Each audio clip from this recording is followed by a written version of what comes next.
Hi friends, നമസ്കാരം. Merry Christmas to all. ഇന്ന് ഞാനൊരു എൻ്റെ അടുത്തുണ്ടായിരുന്ന ഒരു പ്ലാന്റ് കൊണ്ട് ഞാനൊരു ക്രിസ്മസ് ട്രീ ഉണ്ടാക്കിയിട്ടുണ്ടായിരുന്നു. അത് നിങ്ങൾ പരിചയപ്പെടുത്താമെന്ന് വിചാരിച്ചു. അതിന് റെഡ് ക്രാക്കേഴ്സ് എന്നാണ് ആ പ്ലാന്റ് പറയുക. ഒരു ക്രീപ്പർ പ്ലാന്റാണ്. അതിങ്ങനെ വള്ളി പോലെ പോകുന്ന പ്ലാന്റാണ്. ഞാൻ അതിന് ഒരു ചെറിയ കമ്പൗണ്ട് നട്ട് ആ പ്ലാന്റിൽ നിന്ന് അത് വളർത്തി ഒരു കമ്പിയോട് കെട്ടി ഞാൻ അതിനൊരു ക്രിസ്മസ് ട്രീ പോലെ ആക്കി. നല്ല രസമാണ് കാണാൻ. നമുക്കത് കണ്ടു നോക്കാം. അതിന് നിറയെ റെഡ് ഫ്ലവേഴ്സ് ഉണ്ടാവും, ഒരു ക്രാക്കേഴ്സ് പോലെ. ഇത് നമ്മൾ ചുവന്ന പടക്കമില്ലേ, പേപ്പർ കൊണ്ട് ഉണ്ടാക്കുന്ന പടക്കം, ആ ഒരു മോഡലാണ്. അതുകൊണ്ടാണ് ഇതിന് ക്രാക്കർ പ്ലാന്റ് എന്ന് പറയുന്നത്. ഇതിന് തന്നെ വൈറ്റ് കളറും ഉണ്ട് കേട്ടോ, ക്രീമി കളറായിട്ട്. അത് വളരെ ഭംഗിയാണ്. പക്ഷെ അത് എൻ്റെ അടുത്തില്ല. നിങ്ങളുടെ അടുത്ത് ആരുടെ അടുത്തെങ്കിലും ഉണ്ടെങ്കിലും ഒന്ന് പറയണേ.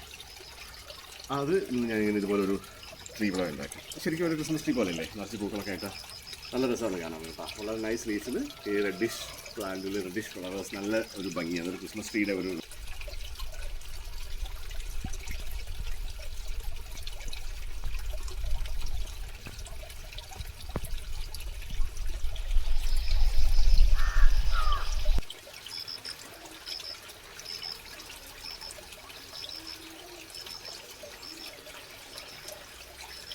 എന്നിട്ട് അവിടെ മറ്റൊരു പ്ലാന്റിൻ്റെ ഞാൻ ഒരു റോസ് ടവർ ഉണ്ടാക്കിയിരിക്കുന്നത്. ഇത് വെച്ചാൽ ടേബിൾ റോസാണ്. ടേബിൾ റോസ് എന്ന് പറഞ്ഞാൽ നമ്മൾ സാധാരണ മലയാളത്തിൽ 10 മണി എന്ന് പറയും. ഈ 10 മണികളെല്ലാം കൂടി ഞാൻ എന്താക്കിയിട്ടുള്ള ഒരു കമ്പീൻ്റെ നെറ്റിനകത്ത് നെറ്റ് ഇങ്ങനെ വളച്ചൊരു ഫില്ലർ പോലെ ആക്കി. അതിനുള്ളിൽ തക്കാളി കൊട്ടേൻ്റെ തക്കാളി ചാക്ക് ഉണ്ടാവില്ലേ, അത് പ്ലാസ്റ്റിക്കിൻ്റെ നെറ്റ് പോലെ ഉണ്ടാവുക. അതിനകത്ത് മണ്ണ് നിറച്ചിട്ട് ഇതിനകത്ത് ഇറക്കി വെച്ച് കൊടുക്കും. അപ്പോൾ അതിനകത്ത് നമ്മൾ ഓരോ കട്ടീസ് ഇങ്ങനെ വെച്ച് കൊടുക്കും. അപ്പോൾ അതെല്ലാം കൂടി ഇങ്ങനെ വന്ന് വളർന്ന് ഒരു നല്ല എന്താ പറയുക ടവർ പോലെയായി.